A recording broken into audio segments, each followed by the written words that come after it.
quando a gente relembra a nossa cartilagem hialina, é muito comum que os colegas olhem e falem assim, pô, mas tem glucosamina e condroitina? Poxa, eu achava que glucosamina e condroitina não funcionavam para a cartilagem, para tratar a cartilagem. Bom, eu vou tentar desmistificar um pouquinho disso daqui. Por que é que essa ideia de que não funciona? Essa é a estrutura da proteoglicana, tá? Do nosso agrecan. O corpo dessa centopeia é o ácido hialurônico. E as perninhas são os proteoglicanos, que é glicosamina, glicana e condroitina. Perceba o seguinte, se eu não tenho ácido hialurônico suficiente, ou se esse ácido hialurônico está todo quebradiço, eu não consigo ter aonde as proteoglicanas, aonde a glicosamina e a condroitina se liguem ao ácido hialurônico, através dessa conexão aqui, que é a condronectina. Resultado, não adianta eu fornecer glicosamina e condroitina para o meu paciente quando eu não tenho suporte de ácido hialurônico suficiente para o seu tratamento. Por isso que eu preciso repor o ácido hialurônico com esse objetivo, inclusive. E aí vem assim, quando eu reponho o ácido hialurônico, vale a pena eu dar glucosamina e condroitina? Muitas vezes não há necessidade, porque você tem quantidade de glicosamina e condroitina suficiente, ela só não tinha onde se ligar. E aí, quando você dá o ácido hialurônico, ela passa a ter onde se ligar, você não tem a necessidade de repor. Então, é muito comum de acontecer que você não precisa quando o ácido está quebrado e não precisa quando o ácido está inteiro, porque só estava faltando aonde ele se ligar. Em termos de estrutura, a nossa cartilagem ela tem uma característica hidrofílica. Essa característica, esse hidrofilismo, que é o que puxa a água para dentro da cartilagem, que dá o turgor na cartilagem, é esse hidrofilismo que permite que o ácido que faz com que a cartilagem fique entumecida e absorva bem os impactos. Quem tem esta função na cartilagem de tornar ela hidrofílica é justamente o ácido hialurônico. Eu vou mostrar mais tarde quando eu falar da função dele. Eu adoro esse slide aqui do lado, que ele mostra uma foto do osso subcondral e de toda a estrutura da nossa cartilagem. Vejam que em preto aqui eu tenho o ácido hialurônico, as perninhas amarela e vermelha, a proteoglicana, de glicosamina e condroitina, dando a sustentação ao colágeno, que são esses arcos azuis aqui, formando essa sustentação. Então veja que a proteoglicana abre os braços, segura no ácido hialurônico e sustenta o colágeno. Tudo isso embebido em 80% de água. E perceba o que é que acontece quando eu tenho uma lesão, uma quebra dessa armação de colágeno. O colágeno se fragmenta com a artrose, com a degeneração, e começa a destruir toda a cadeia de ácido hialurônico e de proteoglicanas lá dentro. É assim que é a fisiopatologia. Vamos ver essa fisiopatologia acontecendo aqui. Nessa imagem a gente consegue ver bem aqui ela acontecendo. Na primeira imagem aqui eu vejo o ácido hialurônico aqui, ó, em preto, dando todo o suporte com proteoglicanas. E quando eu começo a ter a destruição da minha cartilagem por erosão, por a perda do envelope de função, esse ácido hialurônico fica todo quebradiço e a destruição e a perda dessa proteoglicana aqui, e eu perdendo a capacidade de sustentação. Então isso é assim que acontece a fisiopatologia. Agora eu pego a imagem no macro, eu deixo o osso subcondral aqui e coloco a cartilagem como a gente costuma ver ela, com uma estrutura branca. Olha que interessante o que é que acontece na fisiopatologia ainda falando. Quando eu tenho a osteoartrite, quando eu tenho a destruição da minha cartilagem, fragmentos de cartilagem caem no líquido sinovial. E isso desencadeia uma resposta inflamatória, uma resposta imunológica. Esse fragmento de colágeno tipo 2 na articulação, ele é identificado como não natural e ele vai ativar os linfócitos T. Os linfócitos T, eles são... Eu gosto de brincar que eles são os combatentes, eles são os recrutadores dos combatentes, porque os nossos principais combatentes são os macrófagos, que, enquanto na corrente sanguínea, são chamados de monócitos. Para quem lembra do desenho do He-Man, o monócito, ele é como se fosse o macrófago no estado de gato guerreiro, de pacato, né? O He-Man no Príncipe Adams. E quando ele é ativado, quando ele ativa de forma para ativação em M1, ele aí vira o gato guerreiro e o He-Man. Então são extremamente combatentes, né? Então, quando eu tenho essa ativação do macrófago, começa um processo inflamatório intenso. E esse processo inflamatório ativa uma série de citocinas, em especial a interleucina 1 beta e o fator de necrose tumoral alfa. Esses dois vão estimular uma série de processos degenerativos. Liberação das metaloproteinases, essas metaloproteinases que vão destruir o colágeno. Eu vou ter inibição daquela formação do agrecano, não consigo formar colágeno, não consigo formar proteoglicanas. O colágeno do tipo 2, ele deixa de ser estimulado a sua produção, então eu não consigo formar. Aumenta a produção de óxido nítrico e de oxigênios reativos, então eu tenho um efeito agressivo dos oxigênios reativos, né, que são os radicais livres, que são extremamente destruidores. E isso tudo precisa ser contrabalanceado. Esse contrabalanço compete a outras interleucinas, como a interleucina 4, a interleucina 10, o fator de crescimento, o TGF-beta, né, que vão impedir. Então, é uma balança de comparação que acontece nesse meio daí. De um lado, citocinas inflamatórias, do outro lado, os mediadores anti-inflamatórios. E aí a gente começa a entender como é que o ácido hialurônico se comporta nessa história. Para poder eu colocar o funcionamento dele, seja nessa ação da modulação de macrófagos ou na ação anti-inflamatória, eu preciso explicar quem é ele. O ácido hialurônico, ele é uma molécula grande, comprida, ele é um grande açúcar, tá? Ele tem um peso molecular, as pessoas chamam de peso molecular, o nome correto seria massa molar, mas hoje ficou consagrado falar em peso molecular. Ele tem uma massa molar que varia de 200 mil a 10 milhões de Daltons. Daltons é a unidade de medida dele, com uma média de 4 milhões de Daltons. Esses números começam a ficar mais claros para a gente, porque a gente ouve falar dessa coisa de peso molecular do ácido hialurônico. E como é que funciona esse ácido hialurônico? Primeiro, ele tem uma ação mecânica, que é a ação que o médico, o ortopedista, nós que somos ortopedistas raiz, temos mais domínio, que a gente costuma muito falar para o nosso paciente. Primeiro, que ele tem uma ação de lubrificação, de diminuir o coeficiente de atrito. Diminuindo o coeficiente de atrito, ele vai agir de tal forma a fazer com que esta lubrificação intraarticular melhore o funcionamento das duas superfícies. Só para vocês terem uma noção, sabe uma panela Tefal? Uma panela Tefal, quando comparada com aquela panela que nada gruda em cima dela, que ela tem um coeficiente de atrito muito baixo, ela chega a ter um coeficiente de atrito 170 vezes maior do que da nossa cartilagem. Ou seja, a nossa cartilagem, duas superfícies cartilaginosas íntegras fazendo atrito, tem 170 vezes menos atrito do que uma panela Tefal. O outro sistema é o tal sistema hidrofílico. O ácido hialurônico, ele aumenta a nossa capacidade de absorção de impacto, porque ele ativa duas terminações. A terminação acetamida e a carboxila, que faz com que a gente puxe a água para dentro da nossa cartilagem. Então, é por isso que a cartilagem, ela já é composta de 80% de água.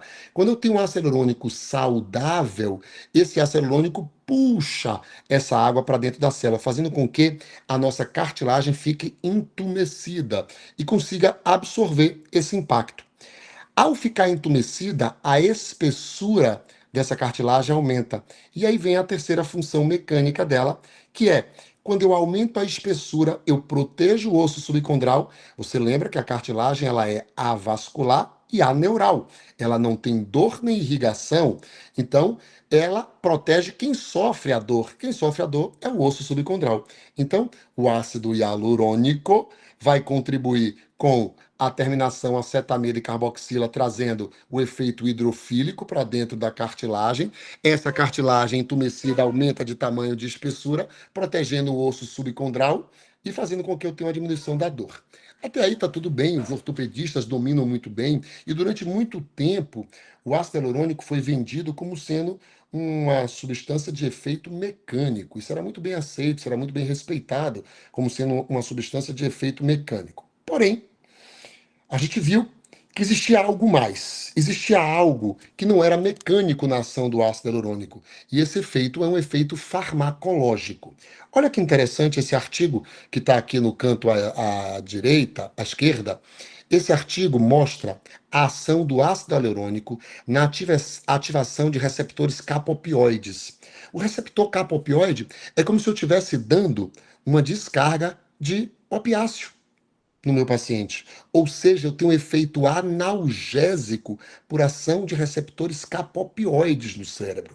Ou seja, quando alguém fala para mim que fez uma infiltração com ácido hialurônico e não adiantou nada, no mínimo, é porque não soube perguntar ao paciente o que é que, se houve alguma coisa. Porque quando a gente pergunta ao paciente, e aí, dona Maria, como é que você tá? Ah, doutor, tô péssima. Fiz, não adiantou nada. A paciente fala não adiantou nada, mas se você tem uma escala EVA de dor, que ela chegou com dor 8 e ela baixou para uma dor 5, na cabeça dela não adiantou, porque ela foi lá para lhe tratar muitas vezes, achando que a dor dela ia ficar zero.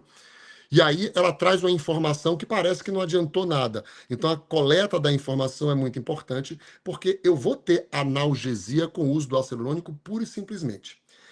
No meio, a gente fala da atividade inflamatória. Esse aqui é um slide, é uma foto de um dos nossos artigos. Eu já não lembro mais de qual artigo é, eu tenho acho que uns 8 artigos escritos sobre ácido hialurônico. Esse aqui mostra, bem interessante, olha, a cadeia do ácido hialurônico aqui, ela parece comprida, você está vendo? Uma cadeia longa, uma minhoca longa de ácido hialurônico.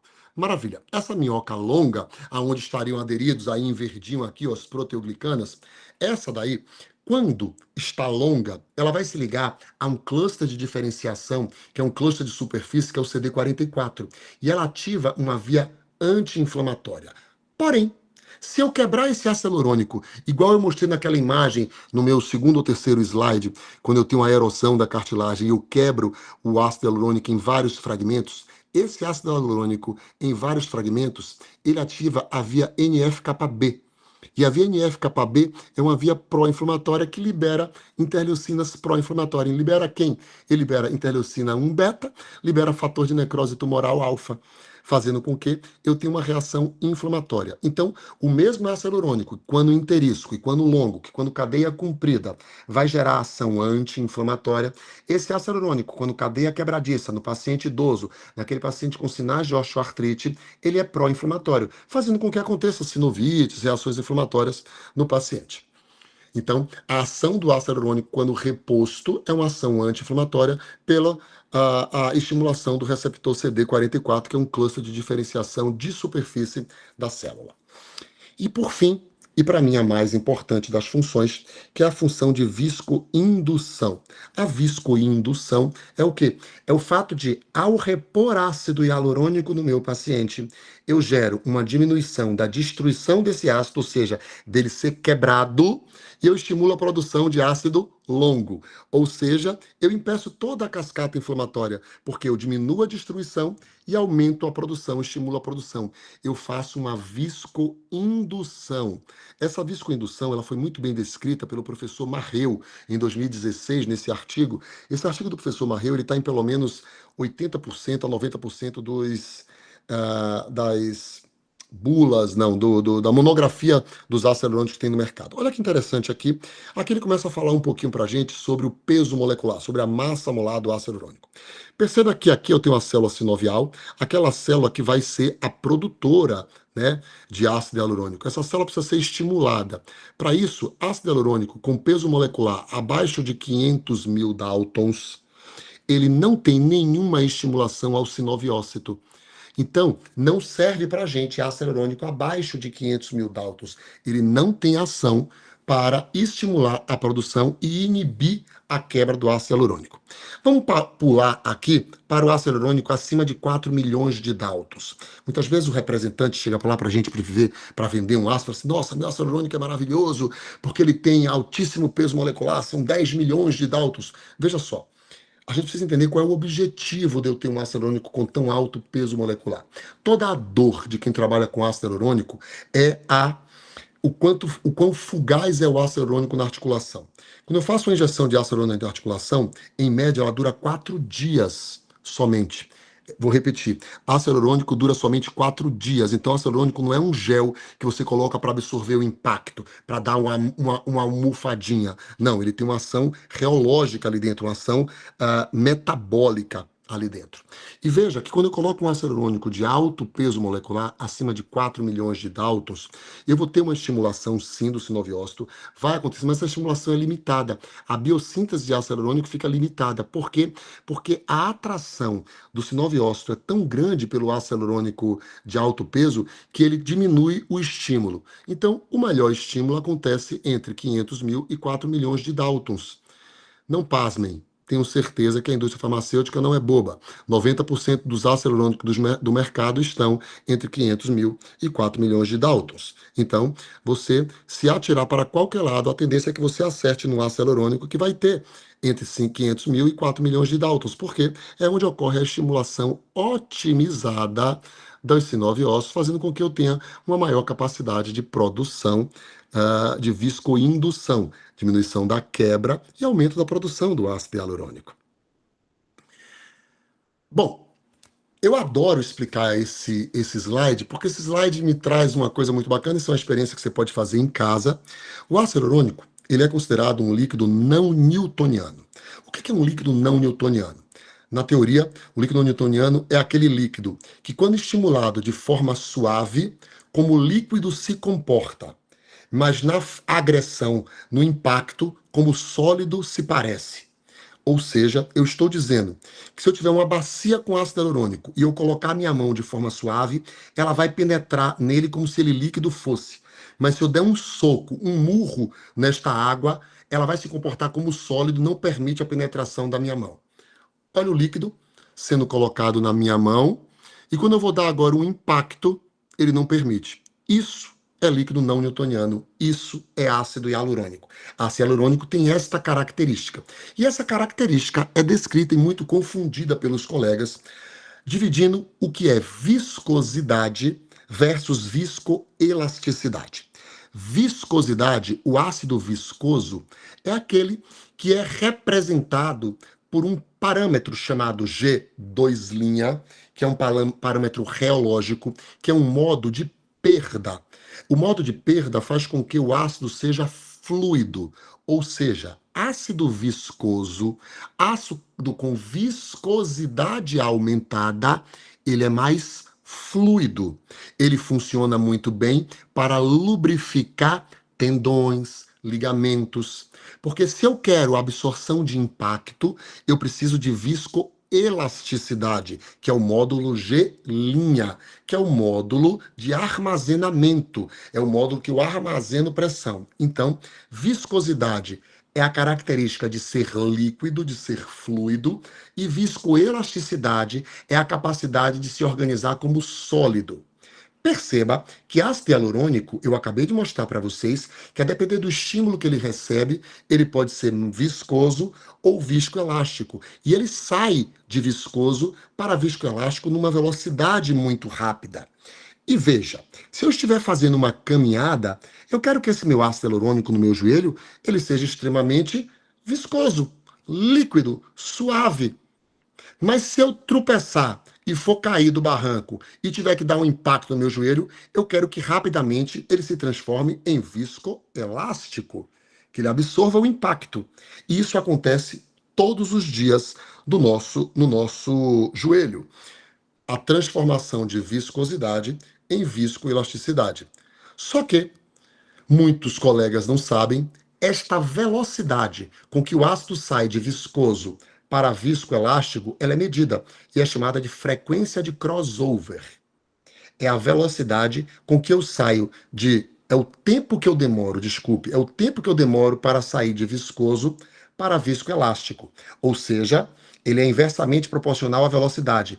Quanto mais veloz a capacidade de sair, menor é o tempo que eu saio de viscoso para viscoelástico.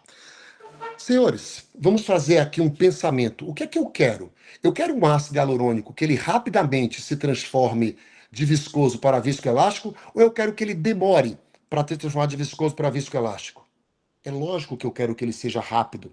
Quanto mais rápido ele for, porque eu não sei qual é a hora que eu vou precisar que o meu ácido se transforme. Não sei se eu tropecei na escada e quero que ele absorva o impacto. Então, a frequência de crossover, ela é muito importante que ela seja baixa. Quanto mais baixa ela for, melhor é a capacidade dela se transformar de viscoso em viscoelástico, ok? Mais rapidamente. Perceba isso aqui é uma imagem de um livro que a gente tem escrito, e esse livro eu mostro aqui vários ácidos hialurônicos, não tem um conflito de interesse, não é crítica. O osteonil. O osteonil tem uma frequência de crossover de 6,4. Poxa, Fábio, eu uso tanto osteonil, um ácido barato, eu gosto tanto. Ele tem uma frequência de crossover de 6,4. Vamos comparar ele com o Sinolis VA. O sinolise VA tem uma frequência de crossovers de 0,4. Muito mais rapidamente, o sinolise VA se transforma de viscoso em viscoelástico. Então, se eu tivesse que qualificar o ácido, o osteonil é um ácido superior. E é por isso que ele é tão mais caro do que o osteonil. Mas o osteonil, ele sabendo que isso era um problema dele, ele produziu o osteonil plus. E o osteonil plus tem uma frequência de crossover de 0,1. Ou seja, eu preciso aprender a usar os tipos de ácido hialurônico que tem no mercado. Eu tenho osteonil mini, eu tenho osteonil plus. Cada um tem uma função diferente. Só que o médico usa, muitas vezes, baseado no preço, querendo uma ação para uma osteoartrite, ele usa o osteonil. Não é a melhor utilização, porque a minha frequência de crossover é muito alta. Eu tenho um tempo, então o meu resultado não vai ser tão bom, ok? Então, isto daí é algo que a gente precisa aprender e passar a olhar. A outra coisa que é muito comum de trazerem para a gente é sobre a reticulação. O que é exatamente reticular? Reticular é quando eu pego as minhas cadeias longas de ácido hialurônico, cruzo, faço um cross entre elas e colo uma na outra. Isso é reticular, é colar uma cadeia na outra, sempre com o objetivo de fazer o ácido hialurônico durar mais tempo dentro da articulação. Só que, para eu fazer esse crosslink, eu preciso, para fazer ele fora do corpo, eu preciso fazer uma mudança química. Eu preciso colocar um aditivo. O aditivo mais utilizado era o radical de vinil sulfona, tá? E esse radical de vinil sulfona, ele tem toxicidade. Então, toda vez que eu coloco um ácido hialurônico cross-linkado, eu tenho um risco maior de toxicidade e fazer sinovite. Uma coisa muito importante que precisa ser dito, tá muito na moda agora essa palavra hidrogel, porque chegou aí um ácido hialurônico, né, fantasiado de coisa diferente, a gente vai ver que não é diferente, ele é nada mais do que um ácido hialurônico. Todo ácido hialurônico se transforma em hidrogel. A hidrogel é uma reticulação natural que acontece dentro do corpo. O ácido hialurônico fora do corpo, quando eu coloco ele dentro do corpo, ele sofre reticulação natural. E essa reticulação transforma ele num hidrogel. Hidro, porque ele tem poder hidrofóbico e ele é gelatinoso, tá? Então, todo ácido hialurônico é um pseudo-hidrogel, se transforma em hidrogel dentro do corpo. Então, trazer um hidrogel como sendo tal, foi uma jogada, não estou criticando o hidrogel que existe no mercado, acho ele maravilhoso, quando bem usado, bem indicado, como todos os ácidos hialurônicos, quando bem usado, bem utilizado. Não tenho absolutamente nada contra, acho ele fantástico. Ele só não é melhor do que os outros. Ele é só igual aos outros, não é melhor. E o radical de vinil sulfona. O radical é que dá essa toxicidade. Hoje, nós temos radicais menos tóxicos, né, que é o BDDE, que é um radical que hoje apresenta uma toxicidade menor sendo utilizado. Importante saber, esse trabalho é bem interessante, que o ácido hialurônico ele tem essa ação de transformar macrófagos M1 em macrófagos M2. O macrófago M1 está aí em vermelho, né, que é ativado pela interferogama. Esse macrófago M1, que é aquele que eu falei que é o gato guerreiro, o He-Man, ele é extremamente agressivo. E o ácido hialurônico tem o poder de transformar ele em macrófago M2, que é o macrófago anti-inflamatório. O macrófago, que é um macrófago alternativamente ativado. Então, o ácido hialurônico diminui a ativação de macrófagos no nosso corpo, modulando a inflamação no nosso corpo. Ok? Por isso a importância dele nos tratamentos.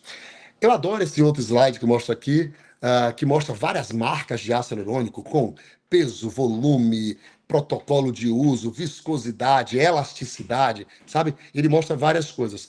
E o colega médico achar que qualquer ácido hialurônico é igual, tendo tanta variedade de concentração e tal, é no mínimo ingenuidade. E foi baseado nessa ingenuidade que eu resolvi estudar. E eu escrevi a primeira classificação, que é a Visco Novas. Essa classificação foi escrita por mim, pelo professor Lana, pelo professor Luiz Pires, pelo Dr. Rubens. Foi uma classificação, a gente publicou na GELS, tivemos o prazer de ganhar uma premiação com esta publicação, foi a primeira classificação do mundo de ácido hialurônico. Recebemos uma premiação de publicação da GELS. E essa classificação, o que é que ela traz? ela traz uma estratificação do ácido hialurônico em suas várias vertentes. Viscosidade, armazenamento, se a cadeia é linear ou reticulada ou a cadeia mista, o número de aplicações, se é origem animal, bacteriana, qual é o volume que eu vou colocar, quantos miligramas eu vou ter, e fala sobre o peso molecular, dividindo em 5 categorias de peso molecular. A ideia é que, na verdade, a gente tenha, desculpe, a ideia é que a gente tenha, como aqui embaixo, um código aonde eu vou classificar, para que o médico, entendendo essas nuances das características do ácido hialurônico, possa escolher o ácido hialurônico para o paciente ideal. Ou seja, eu tenho um ácido hialurônico diferente se o paciente tem uma artrose leve, mas se o paciente tem uma artrose grave. Eu tenho ácidos hialurônicos diferentes se o paciente é obeso ou se o paciente é atlético, se o paciente é de alta demanda ou de baixa demanda, ou se a lesão é tendínea ou se a lesão é articular. E você precisa aprender a entender essa escolha. Um facilitador para a gente através do próximo slide. O próximo slide, vou trazer aqui, fazer uma analogia, é a minha classificação de barbecue. Essa classificação ela foi ainda para publicação, ainda não está publicada, mas eu sempre divulgo ela. Você sabe que no churrasco você tem a carne mal passada para ao ponto para bem e bem passado. Até existe um sexto tipo, que é o que minha mulher come, que ela gosta da carne ao ponto queimada. Né? Acho um absurdo, mas minha mulher criou esse ponto dela, que é ao ponto queimado. Enfim, o que é que eu trago para vocês? Eu trago um ácido hialurônico abaixo de 500 mil Daltons, que seria o baixo peso, o mal passado. Esse baixo peso a gente já viu que ele não é bacana para a gente, porque ele não estimula sinoviócito.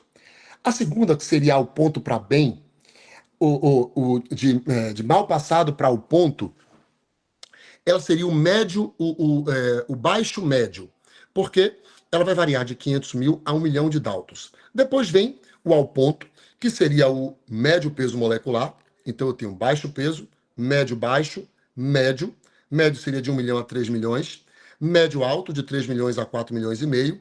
E o alto peso, acima de 4 milhões de Daltons. Vamos estudar, entender cada um deles. Já falamos, abaixo de 500 mil, o baixo peso não tem utilização para a gente. O médio alto. Existe uma relação muito próxima entre concentração, miligramagem de ácido hialurônico, com peso molecular e viscosidade.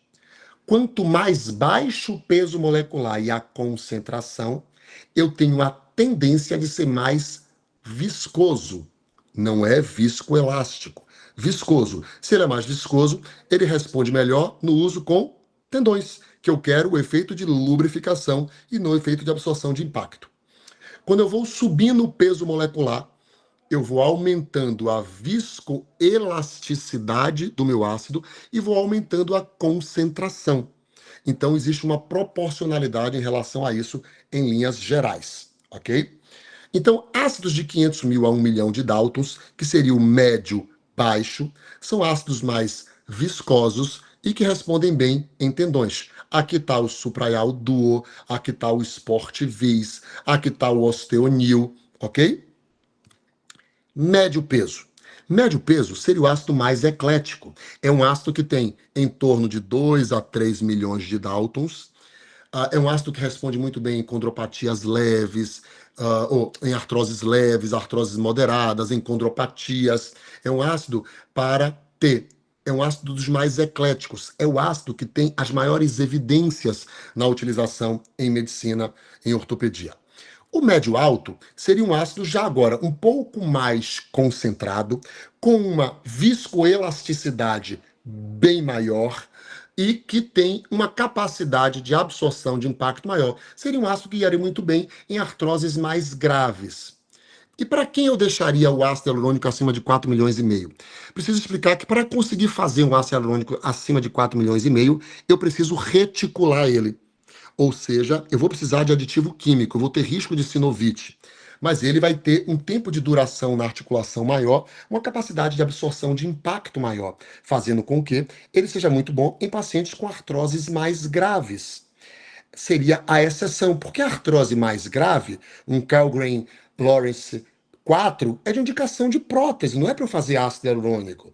Mas para esses casos, eu posso usar ácidos hialurônicos reticulados, ácidos hialurônicos de maior poder. Na minha clínica, eu uso basicamente ácidos hialurônicos de médio baixo, de médio e de médio alto. Na raridade, eu uso hialurônicos de alto peso molecular reticulado. Então, eu não sou um grande usuário de ácido hialurônico reticulado. E cuidado com os fornecedores de OPME que vão visitar vocês para apresentar ácido hialurônico. Esse aqui é o Steve Commissar. O Steve Commissar, ele na década de 90, ele anunciou uma venda de secadora de roupa movida a energia solar por R$ 39,90. Esse cara ficou milionário. Quando ele ia entregar, ele entregava um varal, tá? O vendedor de ácido hialurônico, ele pinta o ácido hialurônico dele como sendo melhor e apresenta, cada um apresenta uma característica melhor. Infelizmente, você não pode escolher o ácido hialurônico pelo representante. Precisa estudar todas as características para você saber qual é o melhor. Eu, na minha clínica, hoje eu uso 7, 8 tipos de ácido hialurônicos diferentes para cada tipo de patologia, para cada tipo de paciente. Por isso, não me perguntem no final da aula qual o ácido que você usa. Eu já estou respondendo. Eu uso 7 ou 8 ácidos diferentes para cada situação. E às vezes eu começo o tratamento com um tipo de ácido, mudo no meio, porque não está funcionando para o que eu quero para aquele paciente. Então, eu preciso estudar e entender essas características do ácido hialurônico para conseguir escolher cada vez melhor o ácido hialurônico para ter os meus efeitos. Tá aí, o Imovis, não podia deixar de falar dele. O Imovis chegou com essa pegada de ser um hidrogel, na verdade é um ácido hialurônico, não tem nada diferente disso. Não é novo também, ele tem mais de 10 anos no mercado. Eu estava no lançamento dele, esse lançamento dele aconteceu lá em Liverpool, na Inglaterra. A ácido foi lançado em 2013, tem 12 anos de mercado, tá? O que acontece é um ácido que numa das terminações, sabe aquela terminação que eu falei, acetamida, que puxa água, você tem uma mudança nessa terminação, você faz, que é no carbono C16, que é a hexadecilamida, você faz uma mudança, e esse ácido hialurônico, ele deixa de ser somente hidrofílico e passa a ser hidrofóbico também. Então ele cria uma reação chamada anfifílica. Essa reação anfifílica faz ele puxar e expulsar a água de dentro dele, criando com esse ambiente um ácido hialurônico que dura mais tempo na articulação. E ao durar mais tempo na articulação, eu não preciso reticular ele. Então ele traz a vantagem de ser um ácido hialurônico de mais longa duração, sem ter articulação. Mas lembre que ácido hialurônico de mais longa duração, mais longa necessidade, é para ácidos para articulações mais degeneradas. Então, o papel fundamental do Imovis, ele foi lançado para as artroses graves, artroses intensas. E depois vem todo mundo falando, mas ele também serve para menisco. Não é assim. Os estudos dele para menisco são para lesões degenerativas do menisco na borda vermelha. E isso daí, por quê? Porque como ele dura mais tempo na articulação, 21 dias, ele tem mais tempo de agir. Se você quiser fazer isso com ácido hialurônico comum, basta que você passe um ácido hialurônico seriado, 5 ampolas de ácido hialurônico uma vez por semana. Se ácido hialurônico dura 4 dias, como eu falei, se eu faço 5 ampolas uma vez por semana e ele ficar 4 dias a cada ampola, eu vou ter 20 dias de ácido hialurônico em contato com o menisco. Vai dar o mesmo efeito do Imovis. Então, não é que o Imovis seja ruim, ele é maravilhoso. Eu adoro o Imovis. Se ele fosse mais barato, usaria muito ele. Mas ele não é melhor do que outros ácidos hialurônicos quando você sabe usar outros ácidos hialurônicos. Ele é fantástico, ele é maravilhoso. Eu usaria ele no meu joelho, mas ele não é melhor do que os outros. Ele é um ácido com características específicas que eu tenho que saber selecionar o paciente e usar para ter os efeitos benéficos. Bom, eu hoje sou o presidente da ABET. A ABET é a Associação Brasileira de Tratamento por Infiltração, uma sociedade médica que escreveu o Consenso Brasileiro. Desde 2019 que existe um consenso brasileiro de ácido hialurônico para aplicar em joelho. E muitos colegas médicos não sabem disso. Você tem um consenso, uma determinação, um consenso brasileiro, que foi feito baseado no consenso europeu do Eurovisco, que é o maior grupo de estudo de ácido hialurônico do mundo. Em 2022, eu fiz o Congresso Brasileiro aqui em Salvador, de infiltração, e eu trouxe 5 dos professores do Eurovisco. Eu trouxe o Thierry Corrosier, que é o presidente do grupo, o professor Alberto Migliori, da Itália, o Raghu Raman, que é de VU, na Inglaterra, o professor Chavelier, né, Chavelier, também da França. Nós trouxemos esses professores aqui, a gente teve a oportunidade de discutir.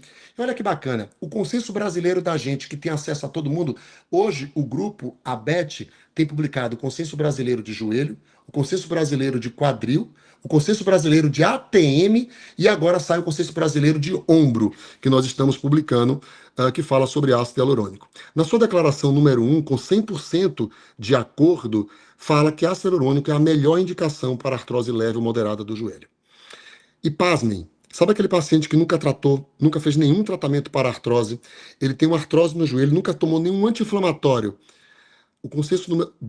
A declaração número 2 do nosso consenso brasileiro fala que o ácido hialurônico pode ser usado como primeira linha de escolha no tratamento da artrose. Paciente que nunca fez nada, nenhuma fisioterapia, eu já posso infiltrar ácido hialurônico, e isso está na declaração número 2 do consenso brasileiro de ácido hialurônico.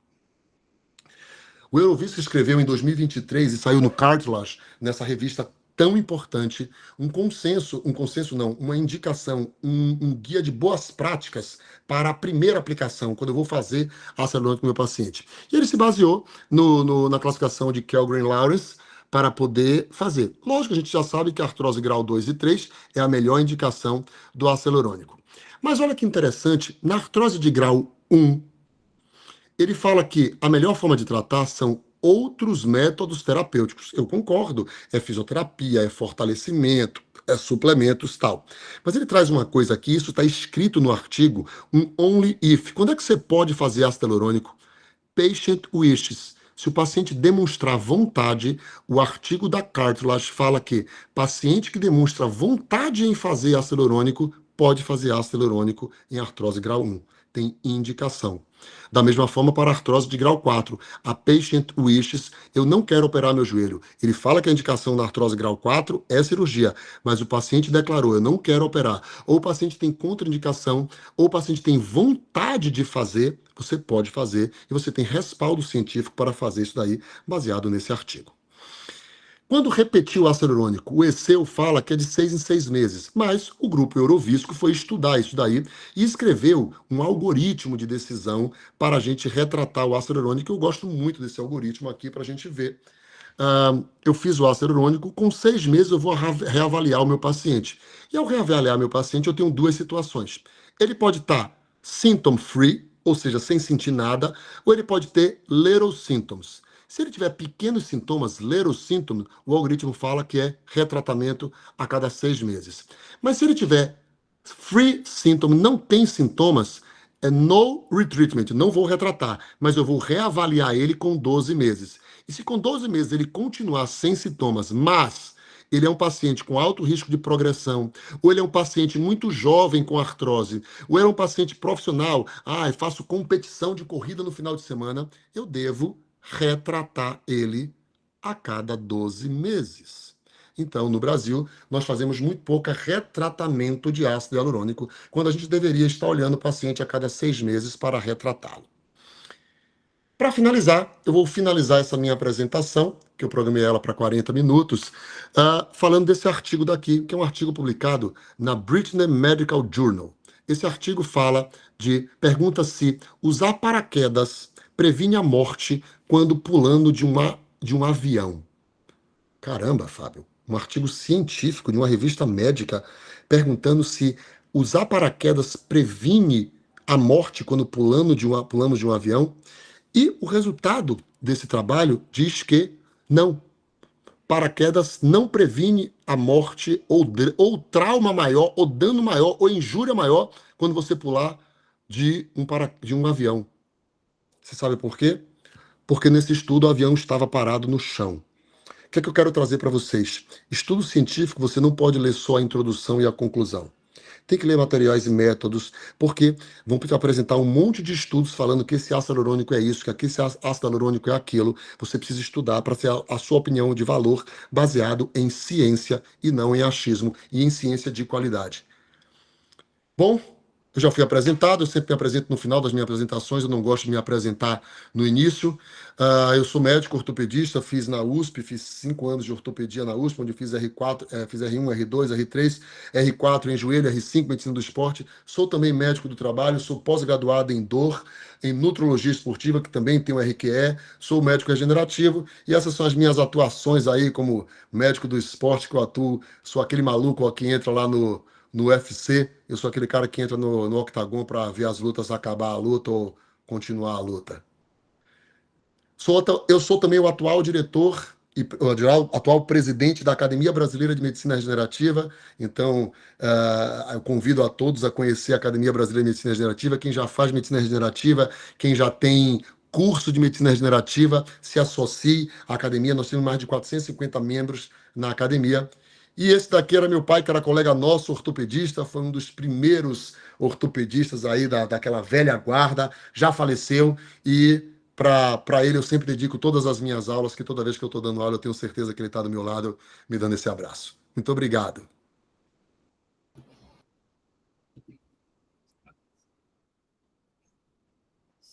Valeu, doutor. Muito obrigado aí pela apresentação. Mais uma vez, brilhante. Sempre que a gente vê a aula do senhor aí, a gente aprende alguma coisa. Gostaria de deixar aberto aí para alguém, se alguém quisesse fazer alguma pergunta aí para o doutor Fábio Costa. Alexandre Parma, não aguento mais ver você em aula, em reunião. Pelo amor de Deus, Parma. Não Boa aguento mais ele noite. ver em reunião. Boa Toda noite, reunião, boa noite. toda aula que eu tô, você está junto comigo. Sede de aprendizado.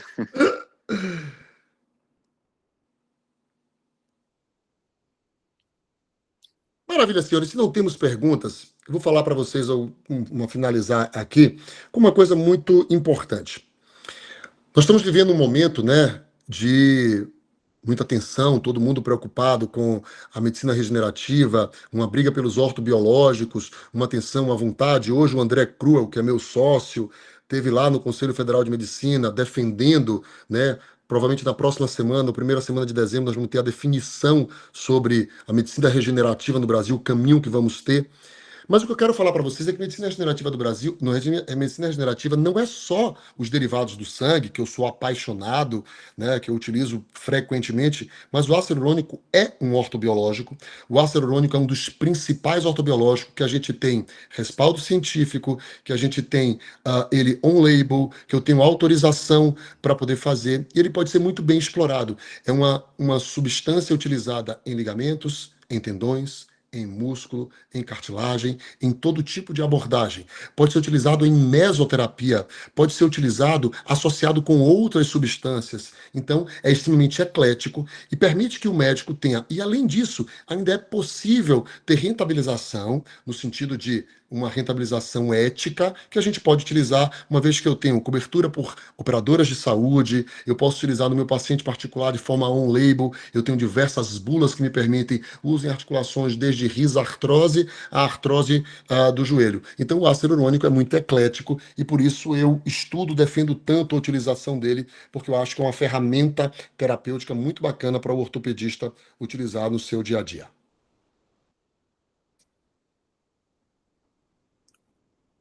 É isso, Professor, então Joãozinho. é isso. Muito obrigado aí pela presença.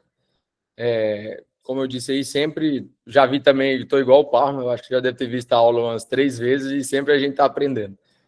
Beleza, irmão. Fica com Deus. Um abraço, fique Estou com sempre à Deus, hein? Boa Obrigadão. disposição. noite. Um abraço.